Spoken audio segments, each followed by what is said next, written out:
Hello, friends. This is part 3 of a lengthy discussion that we recorded over the course of 4.5 hours. Part 1 focuses on the Zelda timeline, and part 2 on the Triforce. Go check those out if you haven't already. In part 3 here, we're talking about the Bargainers. Oh, and spoilers ahead. Naturally. I'm your host, Capt. Bergerson. Hello, I am Moxie, and I do heavy speculation. My name is Lorulean Historian. I'm Wiz Catches Lightning. And let's get into it.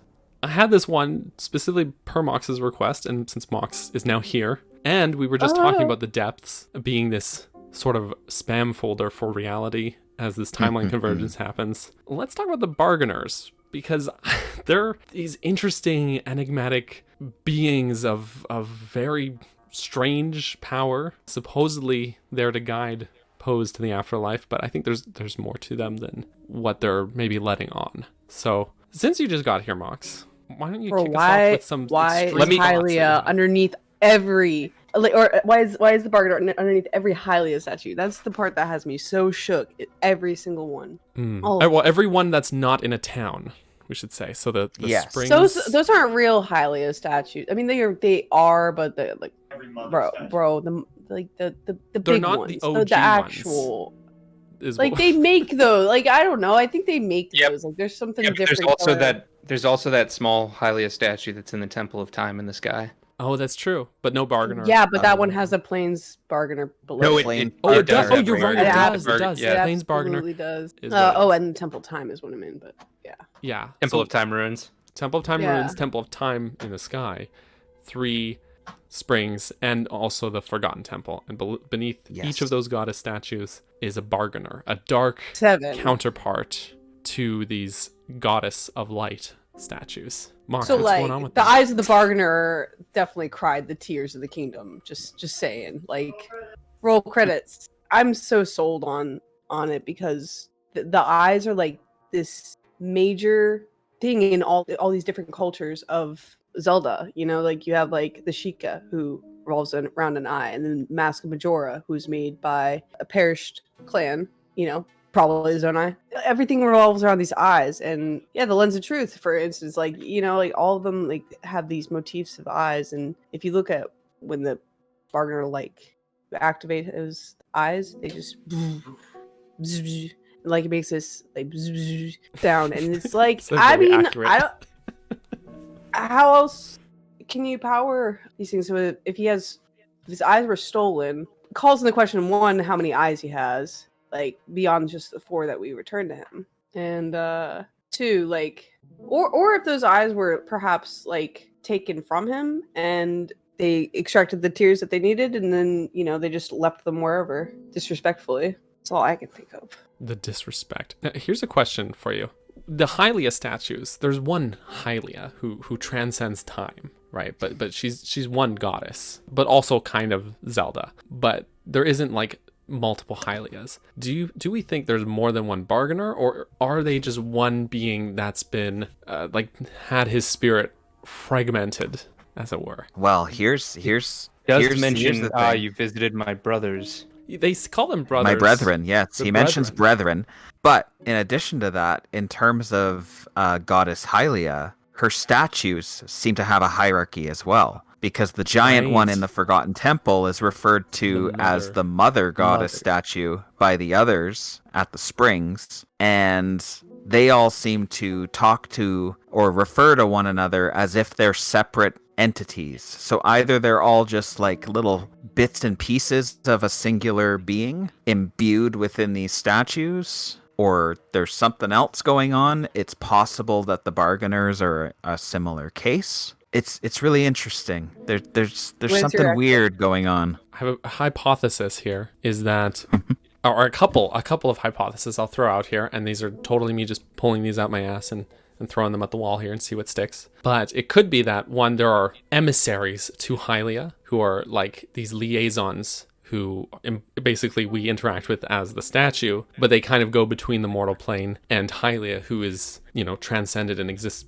beyond time. And so there's like a messenger who's sort of the middleman there. Or it could be that the act of Hylia giving up her divinity, her divine form, to reincarnate herself as the original Zelda of Skyward Sword, fragmented her soul, and her spirit resides in these multiple statues, kind of in fragments. So it could even be that Zelda is not all of Hylia, in a way, if that makes sense. So that's one of the things that really confuses me, is like, who is Zelda and who is Hylia? Because like, if Hylia's in these, if we are to believe these statues, like when we're talking to them, and we talked to Hylia all last game, and in this game we're talking to Hylia most of the time, except when you activate the Bargainer's Quest, we're like meant to believe that we're talking to Hylia, right? And then you go talk to the Bargainer through this Hylia statue, establishing a very clear connection between Hylia and the Bargainer. And then, you return his eyes to him and he says that he's sealed. I don't think this is the first time we've seen the Bargainer. I really don't. I think that they've had this storyline planned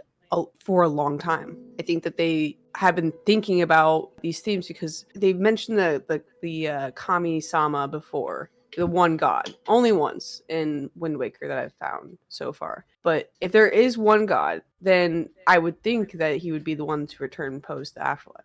That makes sense to me. Like 3 goddesses who created the world and the god who turns people to the afterlife. That makes total sense. And then if this god was sealed away by Hylia, that has major implications, because it's like, what I keep thinking is 2 sides of the same coin, and that Kami can be good and bad. Hylia just seems so good, and like she's done everything and she did do it for the right reasons, but I think she to execute her plan before Skyward Sword, she had to do something with the Bargainer to make reincarnation, to make the cycle happen. Like the road to hell is paved with good intentions. Yeah, right. Like she wants to like save people. Like the whole thing is that she wants to like keep people safe. She wants to destroy evil. But like, you keep hearing these quotes about like 2 sides of the same coin, good, light, dark. And I think what history's been telling us is the same story. The usurper was Hylia. Hylia usurped the eyes from Bargainer. The Bargainer cried the tears of the kingdom. Burr, burr, burr, burr, burr.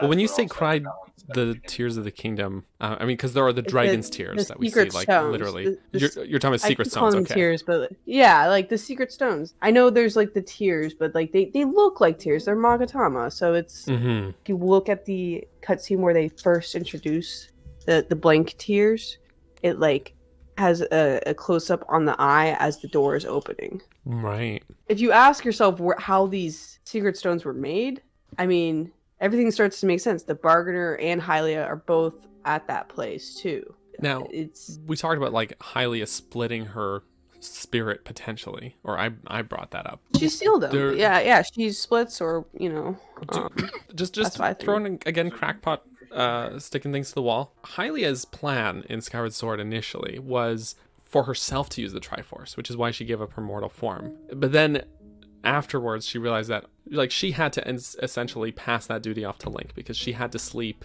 to keep Demise's seal intact, and so she designates Fi to get Link to get the Triforce instead, or to use it. So it could have been that her plan initially was, okay, we'll hide the Triforce. It's within Link. We kind of talked about that. But then, maybe her plan initially was to draw it out of Link and use it herself. But then realize, okay, I don't have the opportunity to do that, because I gotta stay here and keep Demise in the ground. So I'll get Link to use the Triforce instead, right? In preparation for that plan, she has created Fi. But also, could it be that she had to separate imbalanced parts of her spirit from herself in order to reincarnate into a mortal who was worthy of the Triforce, or was balanced in spirit? And maybe, like, you're talking about this duality of the Bargainer and Hylia. What if they're both Hylia? I mean, and this part of Hylia's spirit that she had to cleanse out in preparation is purify. Yeah, exactly. It could be now. Because it's man and woman, right? Like this male, female, masculine, feminine, like pairing. Sun, moon, or in this case, blood moon. Yeah. I mean, he does help Link by giving him armor. So The moon also reflects the light of the sun. That's where we get moonlight from, which is an True. interesting little dynamic. oh yeah, but I mean, I kind of feel bad for this bargainer. Like he got sealed down here. I think one thing to take into consideration too is the horn statue. Is like it calls into question how many pieces of her soul there really could be, because it could be like all 14 statues plus the horn statue. That's a lot, but it could just be like 8 pieces of the like 8 different statues, and then maybe the bargainer has an extra statue, maybe he doesn't. Maybe. Not really sure. But part of sorry to cut you off. Part of my line of thinking of the bargainer being like a fragment of Hylia's spirit is the fact that it's always Hylia who grants Link pieces of his vitality, his either heart containers or stamina vessels, right? Except there's one other instance, other than boss fights aside, it's doing that bargainer's quest on the Great Plateau, and he grants you either, you pick a heart container or stamina, and it's like, that was something that was exclusive to Hylia before. And now he can do it too? A dealer in life and power. If you Like think the about horn it, statue. the bargainer's statue quest, as soon as you return his eyes, he gives you a heart container or stamina vessel. Yes. Yeah, that's what I'm referring to. Sorry.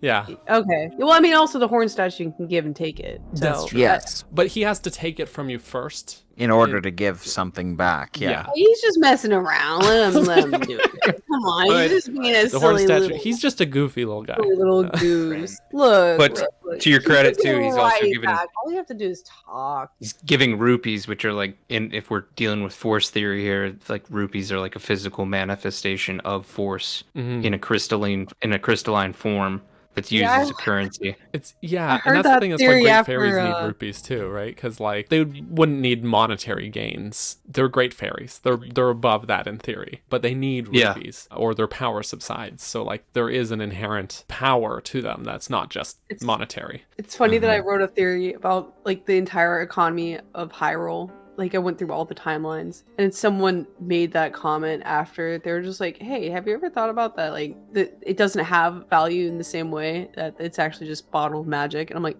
"Oh."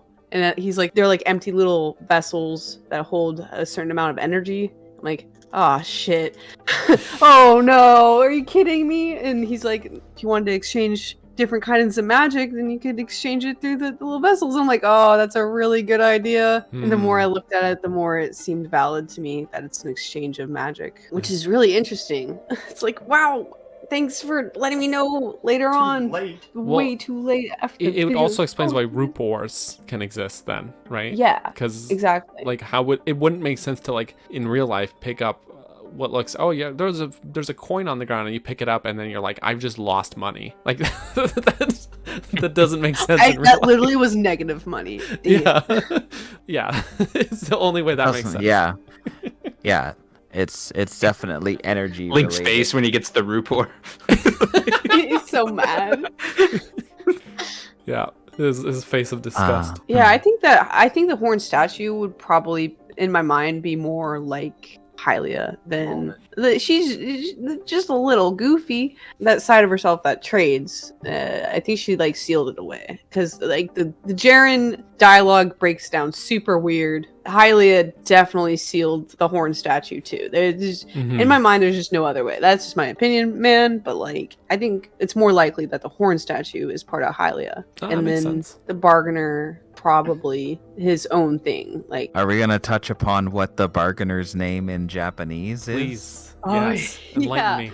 So his name in Japanese is Majin, and it specifically uses the kanji ma, as in like demon or magic, and then Jin not as a kami or a god like Shin, but as person. So it's either referring to them as a demonic person or it's referring to them as a sorcerer or magician. This particular kanji combo has been used to refer to sorcerers and magicians in the series before, in particular Vati. And then looking at the tunic, or the not just the tunic, but the set, the clothing set of the depths that the bargainer statues combine and put together as you talk to them. The design of it incorporates zonai scrawlings on we'll call it the wrappings around the lower face and on the arms and on the legs. It's very clearly like an evil wizard or like magician, like stereotypical clothing set. And all of your face except for the one left eye is covered, and it makes that one eye very prominent, and it of course gives gloom resistance. Midna's helmet, part of the fused shadow, also has a very prominent left eye carved into the one side. You can't see the other eye. There's no other part of a face that you can even make out on the fused shadow except for that one left eye, and it also gives gloom resistance. It has an eye on the back though, right? Well, it has eye designs, but they're not like a physical eye the way this one on the front is, right? Right. So they both even have like completely like assembled too. It does not have an eye on the side. Exactly. It doesn't have any other eye. It has the symbol of an eye, but it doesn't actually have like a carved eye piece like it does in that one spot. But you've got the gloom resistance, you have the left eye prominent, you have the rest of the face covered, you have magician and sorcerer, like magic wielding aspect to it, and the ancestors of the Twilight, the interlopers, were sorcerers and magicians that were cast out. Right. And worth a mention is there's a striking similarity that I keep seeing between this outfit and Xant's outfit Yes. as well. It's eerily similar if you compare them side by side. Absolutely. So yeah, so his Japanese name potentially meaning magician or sorcerer. He gives you this outfit that gives gloom resistance and that has a superficial resemblance to a lot of different aspects of Twilight architecture, culture, etc. And then again, like I said, Midna's helmet, an item that you can obtain, also gives gloom resistance. So definitely something there. So check out the image I just dropped in the chat. That's of the Shadow Temple when you take the ferry. It's above the doors. And the back, the little ribbons of the depths armor. Yes. And one thing that I think of is that, like, you know, it's an eye and it looks like it's crying tears and on the boat, on the arch of the ferry, like in the ferry thing. And this is the retextured version of Ocarina of Time. They put a lot of hints for plans that they were doing. They retextured the green magic, like our energy underneath in the royal family tomb to look just like the Zonai energy as well. There's also that ferry ride that you mentioned, just to add to your point, is sort of allegorical to like a passage to the afterlife, right? Like you're riding on the ferry of death. Yes. And the bargainers, of course, his role is to guide Pose to the afterlife. So it's an unmanned boat. Yeah, but so, please go on. it's fascinating to me, and that this exact eyeball looking pattern, it's coming out of the eye, and then this is on the back. I feel like they're trying to tell us something. Something that's also interesting, like what Lorulean was saying about you said the left eye was only visible for the depth tunic, and then the right eye for Midna's fused shadow helmet. No, that's left eye for both. Oh, okay. Yes. So this is even better. Hylia is supposed to, well, if we were to pinpoint her as a god in Japanese folklore, she would be Amaterasu. And Amaterasu was born specifically from the left eye of Izanami, like the creator god. Oh, yes. Okay. When he was purifying himself. So after there he is came up from the underworld. Yeah. Yep. The underworld where a certain set of statues might be found, maybe. Yeah. And what gets me too is the back of the bargainer statue too. It's like he has like if you look at it from like standing below, it looks like Majora's Mask, like the like moon in Majora's Mask. Demonic face, yeah. It's another face on his back. His back of all places. Like what is going on? He's being two-faced. He's taking the Poe babies. So yeah, I think me and Captain Bergerson talked about this a little bit, but like maybe he was taking the Poe babies for his dark army, because who else has been sealed below the statue, boys? I'll give you one guess. It happened in Skyward Sword.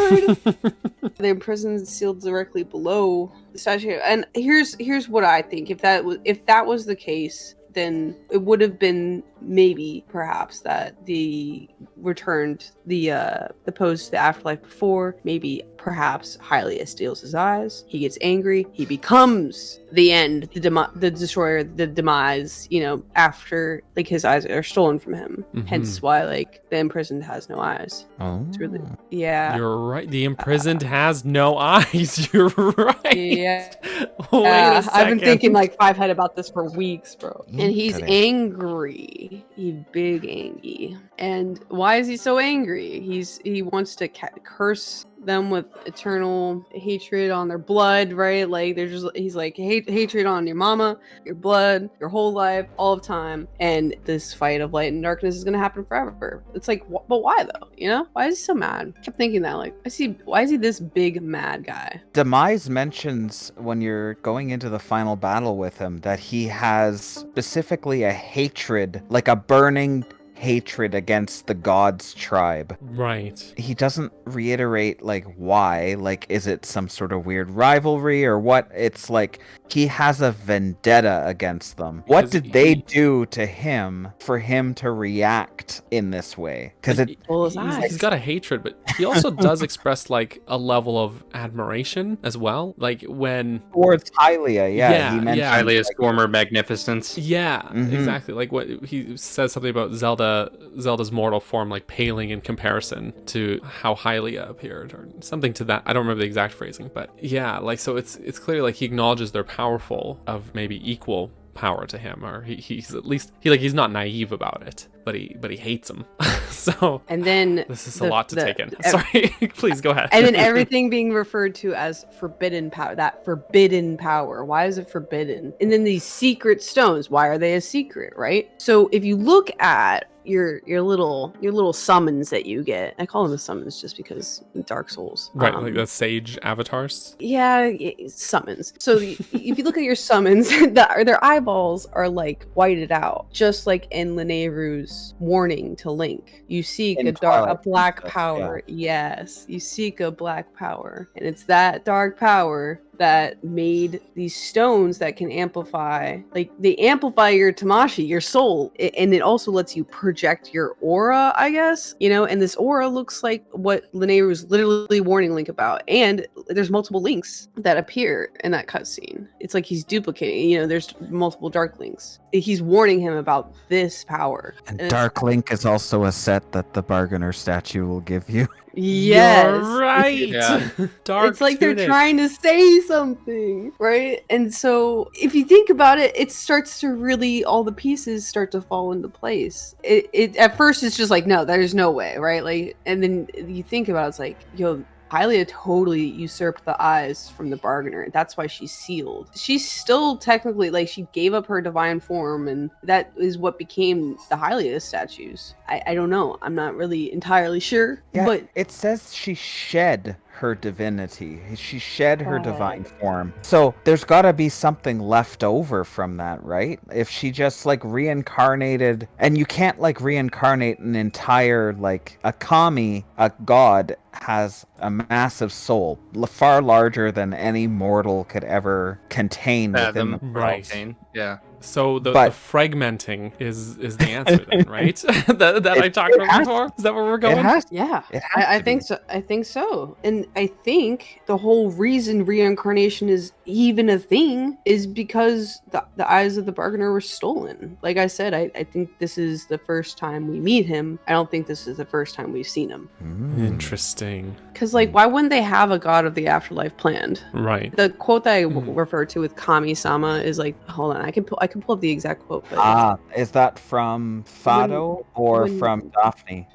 Daphne. Daphne's? Yeah. Okay. Yeah. And he mentions the one god, and it got me thinking, like, why? Like, because me and Wiz talked about that like a month ago, maybe a month and a half ago, and I've just been kind of thinking about it in the back of my head, like, there's one god. Like, they did not stutter when they made that line. Right. Okay. So I have a question here, because I'm an ignorant unilingual plebe. This particular phrasing, because Wind Waker has references to the golden goddesses in it. There's golden goddess statues in Wind Waker, for example. There's the goddess pearls, right? But there's also, you're saying, a line of dialogue that refers to a singular god, like of one god. Again, this is my ignorance coming through, so I'm just going to ask, is there like a particular sort of masculine feminine aspect to that phrasing that might imply that it's specifically it might be Magi-sama. Yeah, you might be right. If it's Megami-sama, it's Megami. a goddess. If it's Kami-sama, it's a deity. Oh, okay. And I mean, even deity or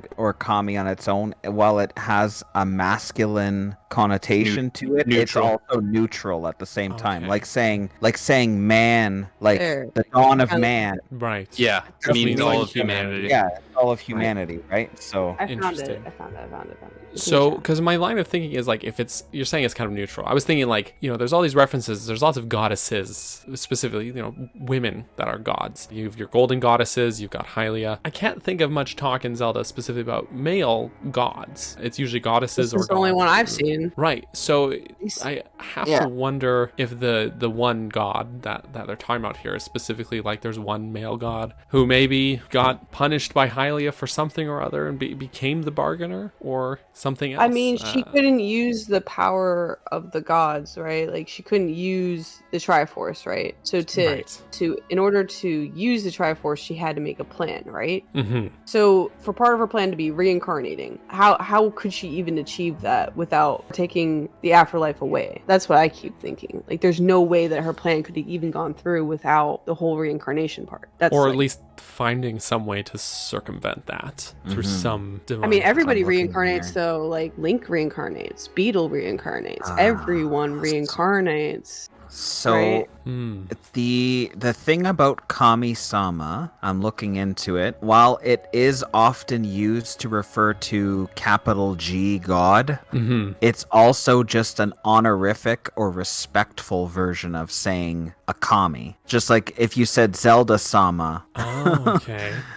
So it can they're be just being used very either polite. way. Yes, it could be a very polite way of saying that they prayed to the gods or to the deity. But it's only mentioning like one though, right? It's saying like played a song that called for God, like not the gods, like how they usually would. yeah, The old days It that he's depends. referring to is like correct me if I'm wrong. The old days he's referring to was like before it got flooded, right? So it could be that he's calling on the three gods, but they could have also been calling for the god of like afterlife, like please, like, and this is horrible. The thing that I keep coming back to is he's enshrined with just as much dignity as Hylia is. Mm-hmm. Well, there's the Great Abandoned Mine, which is built on top of where the bargainer is, under the Around plateau. him. It's built around him, but for some reason, the way like the scaffolding and like the walkways are built, it looked to me like imprisonment in a way. Like just the way that it's built around him, it's like trapping him in there. But it's only that one. The others are like just out and about. There's the one near. yes. No, it's the one that's under the Forgotten Temple. That's the one I'm thinking of, and he's on The like cliff. a cliff. Yeah. Yeah. He's just like standing there, like flexing, you know, like. He is stunting. And what's interesting too is that we have the springs on the surface, and the well springs underneath on the ground, and Which is where the the water only stops place on the with flowing surface. water where in the stops depths. So it must lead down all the way from the spring on the surface down underground to there. Like it's exactly the spot where the water stops on the surface. It starts in the depths. There's As above, so below. Yeah. yes. Everyone's been saying that, man. Like, and it's true because but then the more you think about that statement, like as above, so below, like why wouldn't there also be a god like her counterpart? If it's as above, so below, the one thing that demonstrated to me over and over again is that like Hylia would have a counterpart. Maybe Demise ain't that bad, man. Maybe Demise has a reason to be mad. You know, what made him so freaking mad? And what I keep coming back to is the eye motifs of all these different cultures, the Sheikah. And then you have these Magatama, the secret stones, which are conveniently tear-shaped. I have a bit of food for thought though, like about what Demise, and if he is like a god counterpart to Hylia. What if like his initial purpose was to guide souls to the afterlife, and we know that Hylia kind of, in the prologue to Skyward Sword, she kind of stepped in to stop him because he was going around basically massacring everyone. What if he just got so carried away? Like initially his purpose to just guide He's souls like, to the bro, afterlife. I'm just trying to And guide he's the like, spirits, hey man, these people aren't dying fast enough for me to fulfill my duty. So I'm going to go over to the mortal world and kill them so I can do that more. Keep bringing them to the afterlife. and I'm just doing my job. he just thought he was doing his job at peak efficiency. He was ahead of his quota. and Hylia's like, no, this is not how you're supposed to. You got to stop. And so she just essentially had to put a stop to him somehow. So in a sense, Demise could be a function of the gods in that way, where his job, he had a job, he had a function to serve, programming to do, and that was just, maybe bring people from the world to the afterlife. The Bringer of Demise was a name he earned afterwards because of a reputation he built. But yeah, he got way too carried away with when and where he was supposed to be doing his job. And he just was harvesting mortals as much as he could. And Hylia said, we got to put a stop to this. You're getting too carried away. I'm going to pluck your eyes. We're going to seal you away. I'm going to get all these contingency plans to deal with you because you just suck now. We used to be buddies, and now you suck. And while we're at it with those eyeballs, I wonder if they could make anything. That'd be crazy. Oh, maybe. Wow, these are pretty good looking eyes that you got here. They're pretty good looking. I like these eyes. Again, this is the fully me reaching, like just yeah, I mean, why not? For me, I want people to reach on this subject because it's like, we might be off, right? Like on like a lot of aspects, but I'm probably off the mark. We have to speculate on this because I mean, there's literally like Bargner has like 16 lines of dialogue. Hylia has like not that many, right? We're just not working with a lot of stuff on the time before Skyward Sword happens with the sealing of Demise first, like the first one. There's just not a lot of information on it. Yeah, it would be really bad if he was walking around rampaging everybody, though. Well, he was. About that, like, he was, because they only have, assuming that they only have like one life. If they're just going straight to the afterlife, it's like he's rampaging people straight to the afterlife. It's like, damn, I didn't even get to live. It never explains why Demise in the prologue was going around killing people before Hylia intervened. What was his motivation? Because he was evil? Why was he evil? Why wasn't he just a chill dude? And I might be wrong. I'm not the Japanese folklore or cultural expert here. But I mean, there is potential for those who are like considered demons or of the demon tribe or whatnot to be like basically like fallen gods, is there not? Like a god who fell from grace, as it were? Mythology-wise, demons spawned from Izanagi's corpse, who was a deity. So yeah, checks out. Because didn't Izanagi eat the fruit of?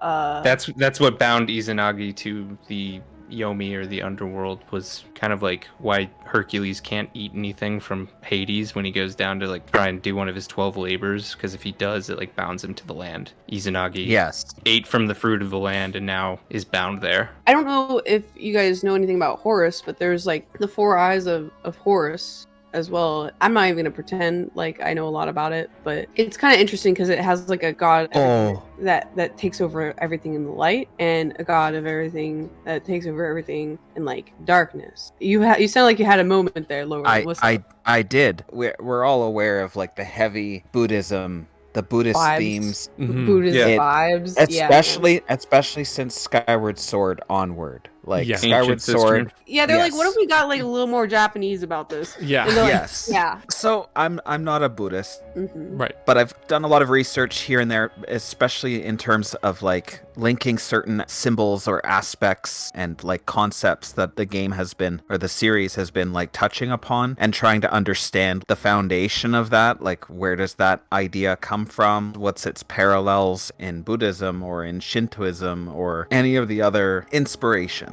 We were talking about Demise, and we were talking about like the god of death, god of the underworld, all of that stuff, and it clicked in my head. I was like, I remember seeing something about this before. The Bhava Chakra. It is basically the wheel of life, the wheel of the cyclical existence of samsara, of reincarnation, rebirth, death, all of that. So there's multiple portions of it. It's always depicting a particular scene with particular elements. So in the center you have the pig, the rooster, and the snake, or the boar, the bird, and the serpent. They represent the 3 poisons, the things that cause you to continue to run through the cycle and run through suffering, which are ignorance, attachment, and aversion. Oh. That's right in the center. Outside of that, you have the layer that represents karma. So there's good karma and there's bad karma. Beyond that are the 6 realms. So the realms of samsara are the realms of the heavens, the earth. So like the heavens being like the godly plane, the earth being human realm. There's also animal realm. There's like a weird spirit realm. There's a demon realm, and there's a place that's basically where almost like demigods or like more ferocious gods live that usually contend with the devas or the kami, but are themselves like divine in nature. So you have all those layers so far. Beyond that, holding the wheel is the god of death. Demise is another way of saying death. This figure is holding the entire wheel, the entire cycle of all of this, of life and death and rebirth and the gods, the demons, everything is in his hands. Conqueror of Time, alternative title for Demise. Yeah. Wow. Conqueror of Time. They are the Lord of Death. They are the Lord of Naraka, which is also another way of saying hell. And it is specifically a version that they use to refer to hell when Girahim is talking about the one technique, the endless abyss. It's the endless Naraka. Yowzers. Yowzers is right. We're having a mind implosion moment again. Our second mind implosion moment of the day. So, like, for people who are Buddhist or who come from countries where this is more familiar to them, they've probably already determined or, like, made the connections with these particular figures and these symbols because it's more prevalent there. It's part of their daily life, or it's part of their culture. They're just like, oh yeah, they're just making an allusion to that. And over here, we're just like, oh my god, guys. Oh yeah, actually. But it's a big deal over Galaxy here brain because moment. this isn't something that we're as familiar with, right? Right. So yeah, it seems to be that like this is unreal. Like, You were dodging my DMs for days. How dare you? This is what I was trying to tell you about, my guy. I was like, you think I'm too crackpot? I get it, man. But not it's not too crackpot. This It's is just grounded in the inspiration of the series, right? It's a lot. It is It's a a lot. lot to think about. I'm looking at this. I mean, he has 3 eyes here, and then he has Yes, like these he's- 5 heads. I don't know what these are. Are these masks? they're not masks. Basically decorations. They're things he's wearing to represent his mastery over death. His Of course. mastery over death? Yeah, because he is the god of death. He is the god of the So hear me underworld. He's also the god of justice. So like making sure that things are if Done you right. broke it, that they're done right. So like the punishment fits the crime. Like he is literally the stickler that ensures that happens. It'd be a shame if somebody, made sure that he couldn't do his job. Or Mox, you propose this idea of Hylia being like the usurper, right? In a way, past Skyward Sword and onward. If Hylia, like her task as a god was she was the overseer of the Triforce. That was her job. And I think it's just that her time watching over it, she just kind of took an interest in the mortal beings of the world and then decided, I like these people, right? And maybe she disagreed with Demise's calls on what is or isn't justice. So Not only she's that, she actually usurping- she was assigned dominion over like protecting she was assigned to protect people and the Triforce. That was her job okay. was to do that. So you get to a point where you've got this god who is the god of death and justice, determining what is or isn't just, and that's like his call. He's judge, jury, and executioner here, and he's getting out of hand, killing people because he's like, I'm like ahead of schedule now. Sweet, peak efficiency. And now you've got another god who is protecting the Triforce, incredible agent power, and now they're also watching over these mortals, and these two come to a disagreement about what is fair to these people, these mortals, right? So then you have these two gods basically at odds with each other, and Hylia decides, all right, maybe we don't need you, Demise, bro.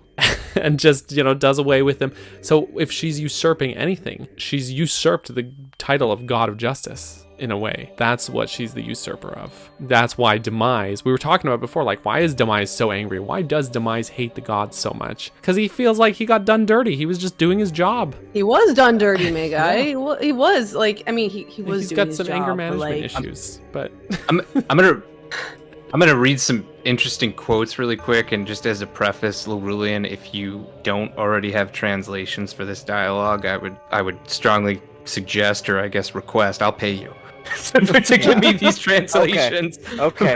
All right. These are the direct quotes from the Children of the Moon from Majora's Mask. All right, we're gonna start with Old Dawa Child. Quote: "Your friends, what kind of people are they? I wonder.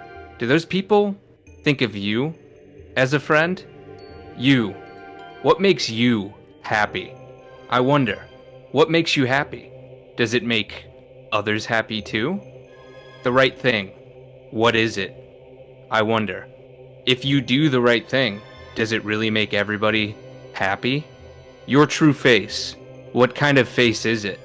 I wonder. The face under the mask.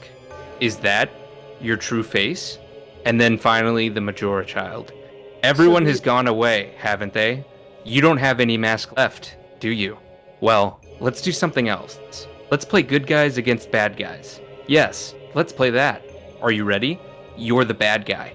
And when you're bad, you just run. That's fine, right? Well, shall we play?" Okay. Pretend that's Demise talking. So the game that they're playing, what they actually call it is Onigoku. Onigoku. Okay, so the game is like a game of like that they play in Japan. And actually, probably Lorulean would be better to talk about this. It's really exciting though. okay, take us away, Lorulean.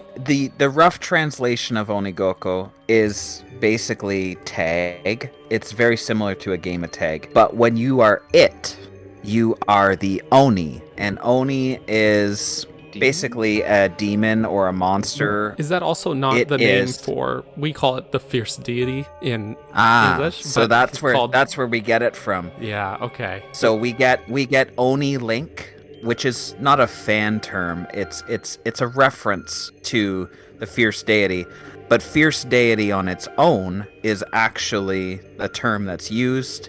A fierce deity, and Yama, the one that we see around the wheel of life, is representative of a fierce deity in that instance.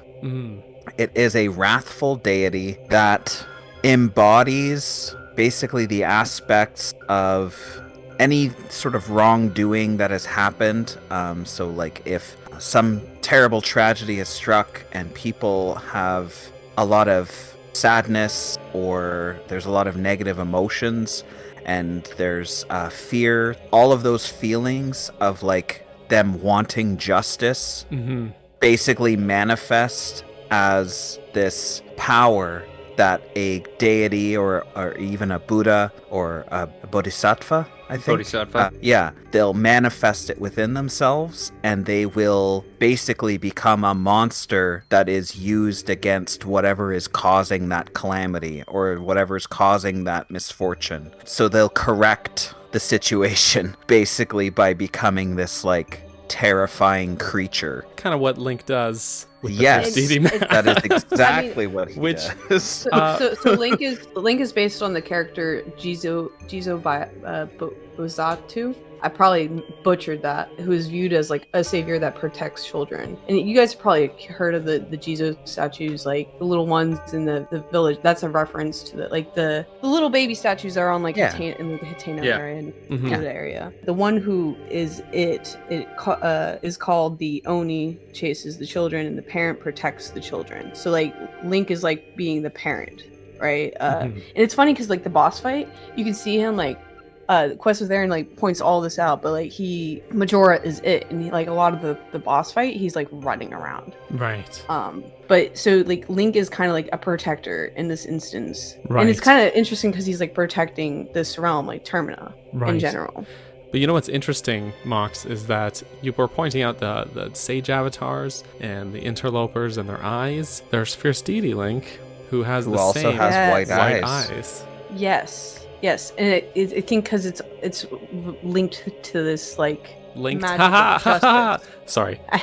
Linked to this magic of justice. Like this is a quarrel amongst the gods, and Link is kind of looked at as this like neutral figure to kind of sort it. Though he kind of does fight on behalf of the Hylia. I think we're being introduced to the bargainer so we could understand the cycle. I proposed this in like a theory from forever ago before the game came out. I think this game was meant for us to understand why the cycle is happening. I think the cycle is happening because Hylia messed with this guy, the one who returns souls to the afterlife.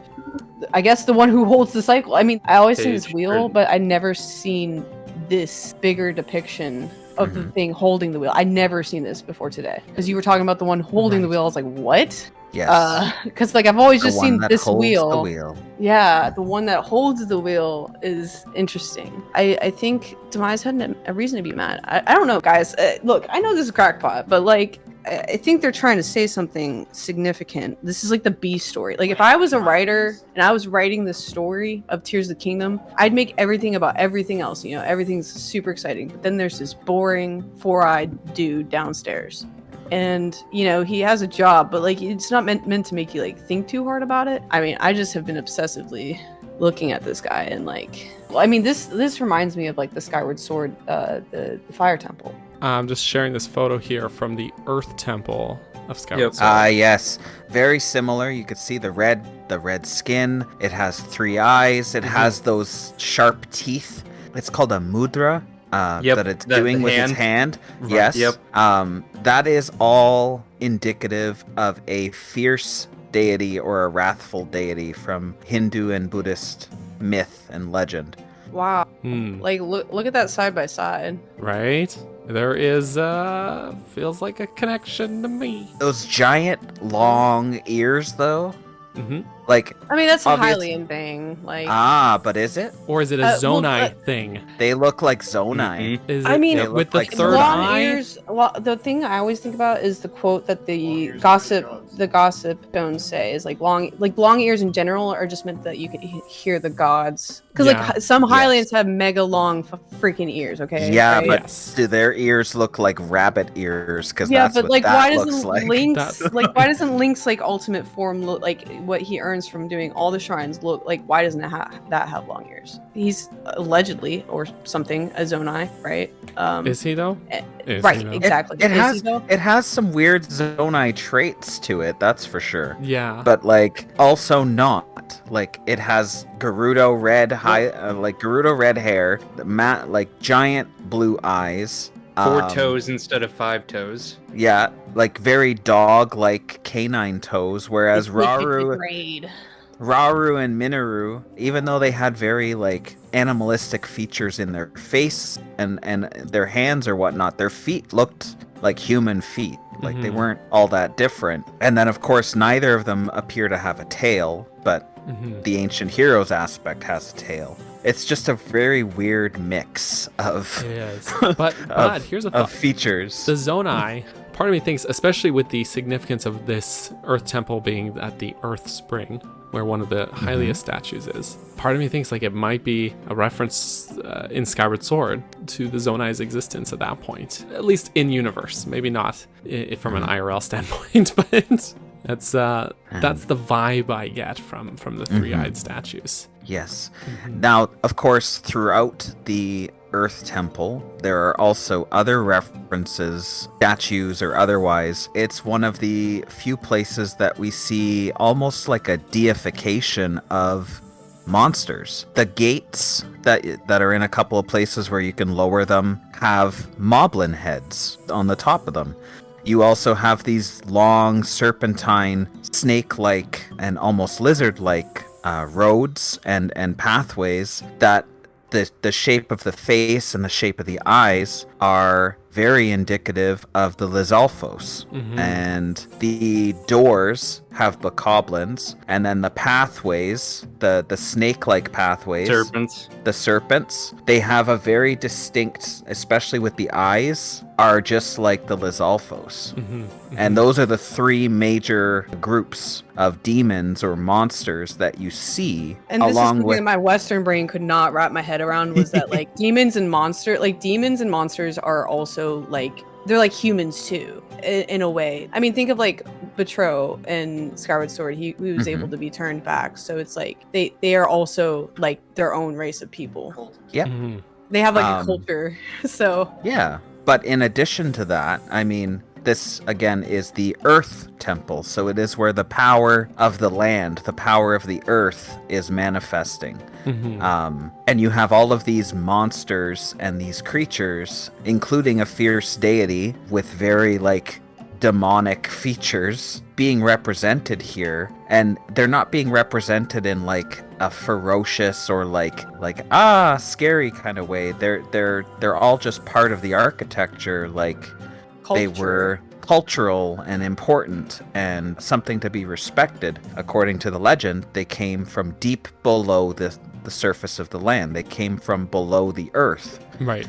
So they seem to be like a people or a race of below the earth. And so, of course, in a place like this where the power of the earth is being represented and manifested, it makes sense that they're being represented in a sort of deified way. So whenever this was created, they were most likely understood and respected, kind of like how we have a reverence for, you know, they say like respect wildlife, respect nature, even though it can be dangerous or it can be detrimental. They're the kami, if you man. disrespect You gotta them. respect them. Yeah, you have to give that reverence. You have to give that respect. Or else they turn into like Or deep. else, yeah, or something bad will happen. So the bad Western thing brain happened. had trouble wrapping my head around that one. Like it was Yeah. just like, no, they can't flip flop back and forth. It's like, no, they can. The bad thing happened, and the monsters and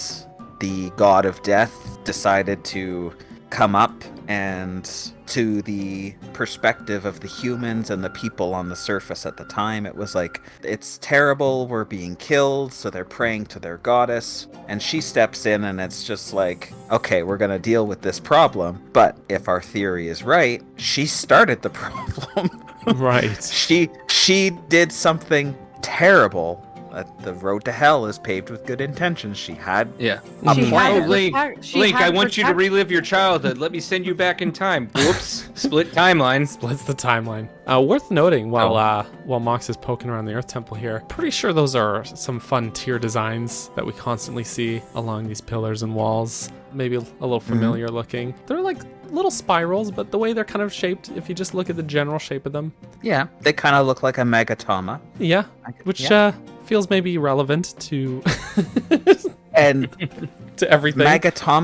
Magatama and spirals are both heavy symbols that we see in abundance in Skyward Sword. I True. mean, what we Actually, call for- the for, Amber Relic and the Dusk Relics are for the both viewers' just sake. Magatama. Do you want to explain Yeah. maybe more in detail about Magatama and what all that means for the series, just in case someone's watching this and they're like, what the heck are they talking about? Oh yeah, Yeah. we could probably explain Like, what those like just are. like the Cliff Notes version, maybe.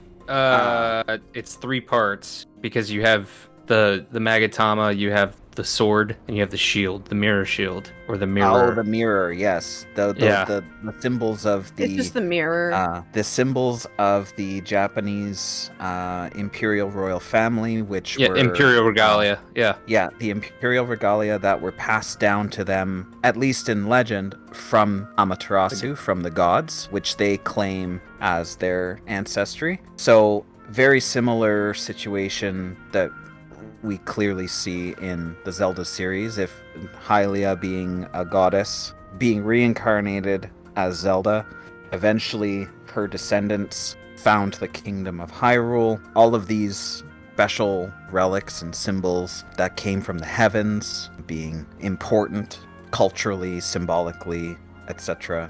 to them as sort of their legacy from their divine ancestors. But yeah, on their own, the Megatama are bean or comma-shaped beads that are often described or are actually made out of precious stones like jade.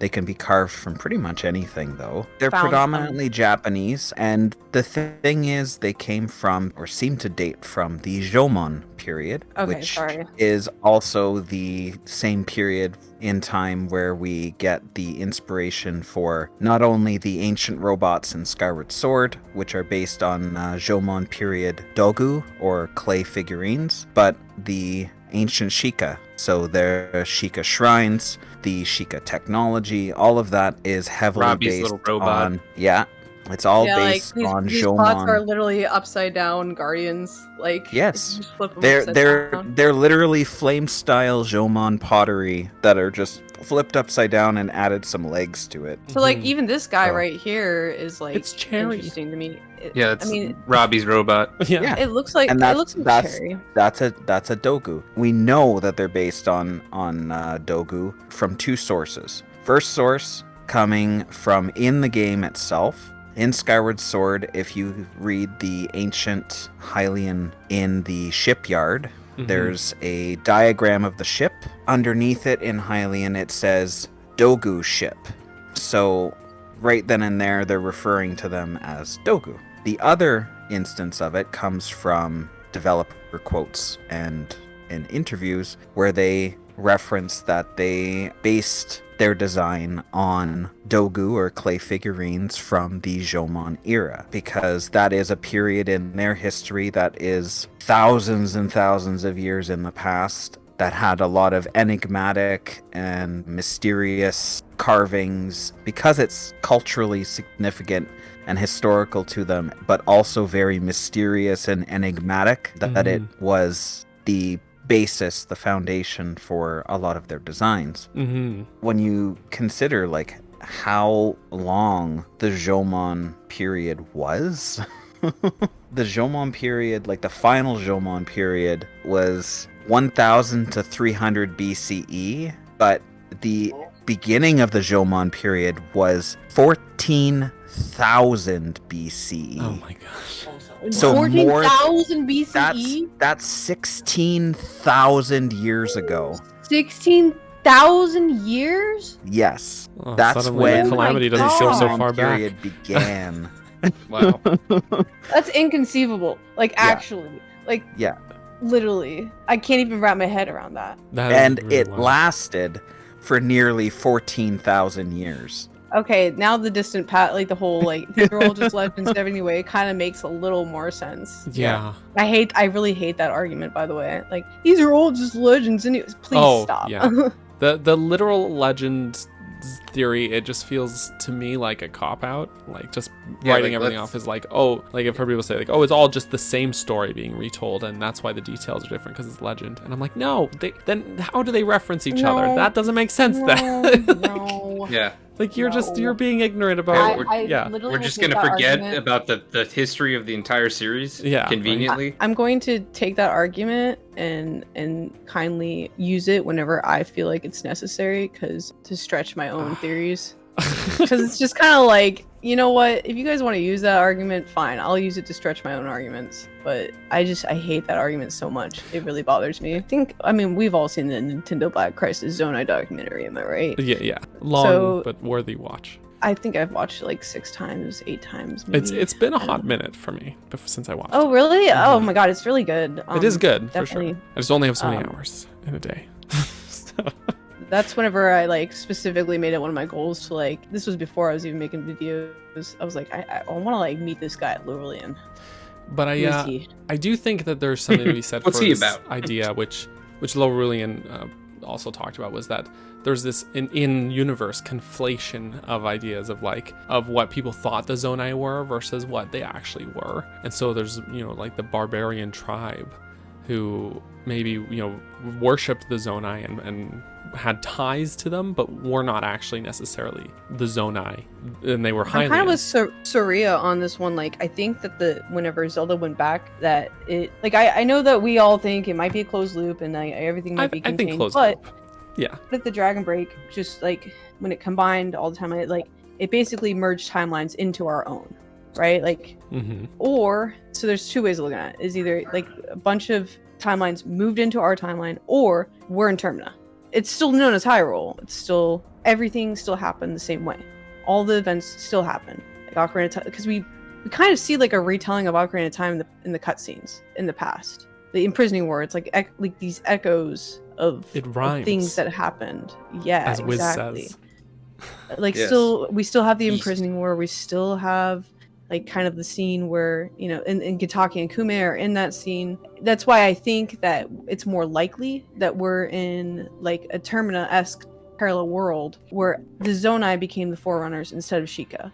It explains a lot more things very easily. I would say the Zonai always were the Forerunners to the Sheikah. I agree. I would say that the Sheikah served the gods. Yeah, the Sheikah probably, in creating their technology, drew inspiration from the Zonai. Maybe that's why they built shrines where and the way they did, was because they knew the Zonai had done that. And we were, in real life, introduced to the Sheikah's technology first, but I think the Zonai stuff predates that in universe. I used to think that the Sheikah built the ancient robots in Skyward Sword as well, but now I'm leaning more towards these were Zonai constructs.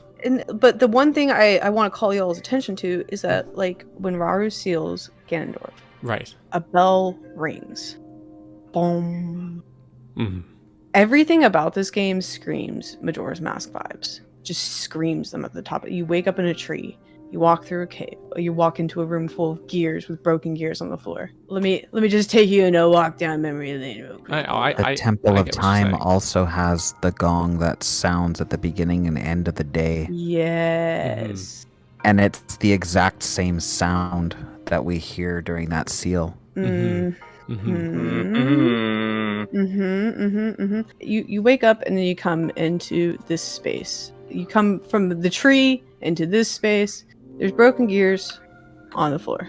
And look, I heard this theory, and like, if you're really interested in reading the whole thing, it's some guy in the comments of one of my shorts. We went off. We talked to each other for a long time in the comments of like my Ganondorf translation short. Yeah, that short, me and this guy go off talking about this, but he proposes that Skyward Sword creates two timelines and that Termina is the other timeline it creates. And he's like, try and refute it. And I'm like, okay, I'll try and refute that. But the more I've looked into it, the more I've found reasons not to refute it. Because like, if you look at like the pirates' fortress, it looks like it could have been the mining facility, like how their operations would have expanded. I mean, yes, it's taken over by pirates right now, but like if you look at the designs on the walls and everything, it definitely looks like a mining operation, and it's in the right region of the map. So you see these like echoes of kind of what could be what I think is the world we know, like Hyrule, but it just became Termina instead. It has all the same people. Like the thing that gets me too is that like in Tears of the Kingdom, there's all these NPCs that like we don't even know. Like, sorry, we never met you. A lot of new people. And sure, that could be also written off, I'm sure, but it just, everything about this game evokes the feelings of Majora's Mask. Mm-hmm. I feel like it can be refuted very easily that this is not Termina, this is not the same world, this is the same timeline. Like, all those things could be refuted very easily, but also there's a lot of arguments against the fact that it is the same timeline that we were in. Mm-hmm. A lot of stuff is just too different. Also, by the way, where is Impa after the geoglyphs? Does anybody know? She says she goes back to Kakariko, but I haven't been able to find her. She's at her house in front of the mural. I've run into her in if you talk to her wearing the ancient aspect, you get a very specific piece of dialogue. What does she say? Do you know? Impa says when you engage with her wearing the ancient aspect armor, she says, "So Link, perhaps you recognize what is shown on that screen." She's referring to the Calamity mural. She says, "It is a part of our history which must never be forgotten, the Calamity. The Calamity was the demon king of ancient times brought back to existence in form of hatred manifest. Some of our youths believe the Calamity to be mere legend. You and I know better, of course. Shown here are the royal princess with the power to see away evil, and a warrior chosen by a legendary sword. This image depicts how, using 4 relics called divine beasts built by our ancestors, they drove off the calamity. Now, And did you just speak to her? Like that's your first time speaking to her? That was post game. Yes. After I'm wearing the ancient heroes aspect or ancient. So I spoke to her in the same fashion without the ancient heroes aspect, and she said the same thing. That's only the first time you speak to her about it, though. Oh. If you speak to her again with the ancient heroes aspect on, she'll Always say, exhaust dialogue. and I'm paraphrasing, but it's like, oh, that look. You look just like the ancient hero on the Calamity Tapestry. And then you can ask the question, the Calamity? Question mark? Yeah, as if and Link then doesn't know. She'll reiterate like a Cliff Notes version of what you just read off. And then, of course, Pura makes a mention if you're wearing the outfit. I almost didn't recognize you. You look just like the ancient hero. Taro will make a mention as well, but it only happens once, and it only happens if you're in Kakariko Village. So if you've done the event with Dragon Head Island and the Zonai Ruins, he doesn't seem to make a mention of it. Okay, so I will have missed my opportunity to see that dialogue entirely now. Well, friends, I hate to be the party pooper, but I myself... You are the party pooper. I'm always the party pooper, actually. Am pretty much out of time. But pretty much out of time. But well, I think we can table the rest of the conversation and come back another day. We've had quite a conversation. We've gone for 4 hours 20 minutes now. Yeah, we may have to return for a second session at some point. I'm okay with that. Yeah. I had a great time. I look forward to that. In fact, I do too. Yeah, sorry I was late, guys. You're good. It happens. You slept in. I wanted to be here though. I don't know how I slept in. I swear I set alarm clocks before I went to sleep. That's okay.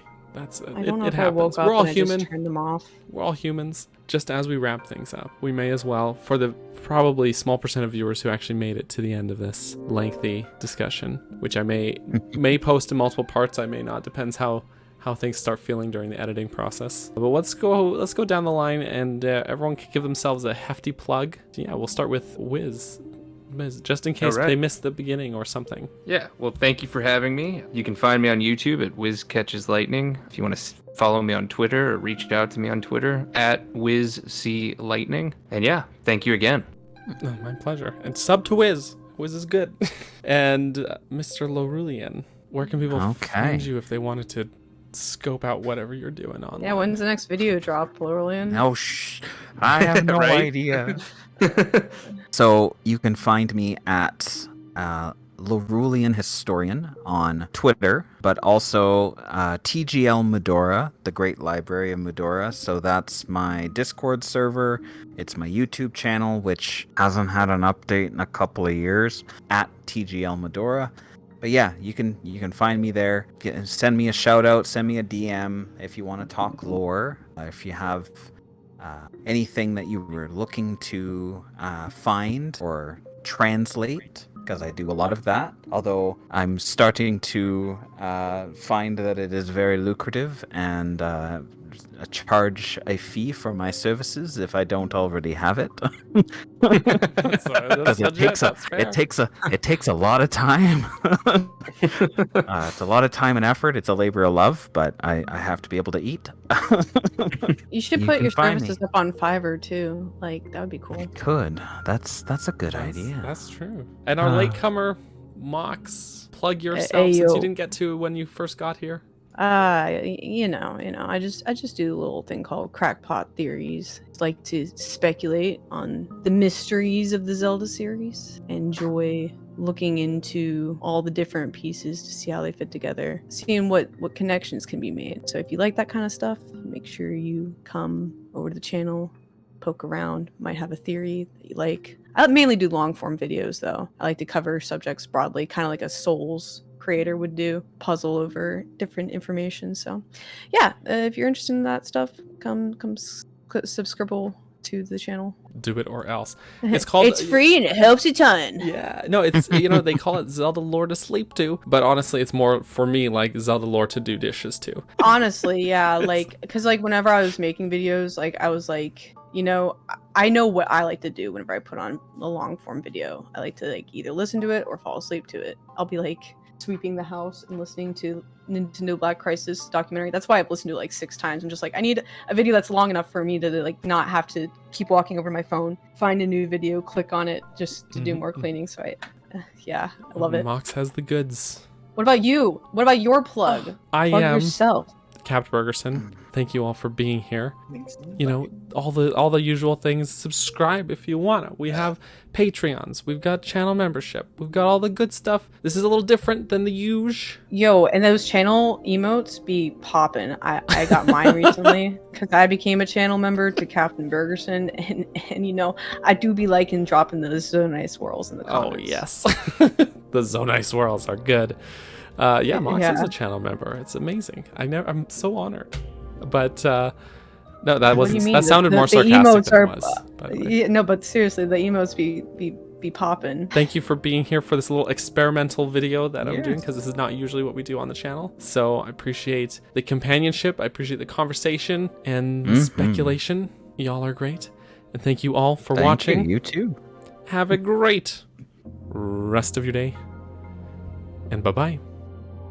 Thank you all so much for watching, and an extra big thanks goes to my supporters across both Patreon and here on YouTube as a channel member. So thank you to Greymage, Brenda, Tetra, Hylian Wes, Justin, Midnight Naomi, and Bunny, as well as so many more people, the names of which you're seeing on screen here. Thank you all so much for all of the support. Thank you for watching, and I hope you have a wonderful rest of your day. Bye-bye.